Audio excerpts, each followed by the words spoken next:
আজকে যে গল্প আছে এই গল্পটা থাকবে দুইটা সিংহ, একটা হচ্ছে টকবকে যুবক সিংহ আর একটা হচ্ছে যে একটু বৃদ্ধ সিংহ। তো দুজনের মধ্যেই মনোমালিন্য ছিল, কে হবে বনের রাজা, এটা আধিপত্য বিস্তারের কারণে।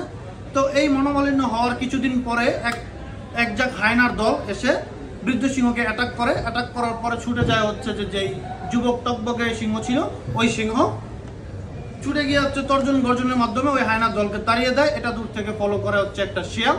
শিয়াল তখন ওই যুবক সিংহকে প্রশ্ন করে যে কেন তোমার সাথে তোমার মনোমালিন্য, তুমি কেন ওকে বাঁচাতে গেলে? তখন ও বলে যে যখন স্বজাতিতে কেউ অ্যাটাক করতে আসে তখন আমি আমার জীবনের সর্বোচ্চ দিয়ে এই অ্যাটাককে মানে ওকে রক্ষা করার চেষ্টা করবো। কারণ হচ্ছে যে আজকে যদি স্বজাতিকে অ্যাটাক করে ও পার পেয়ে যায়, কালকে আমার বিরুদ্ধে অ্যাটাক করার জন্য ওর পায়তারা বেড়ে যাবে।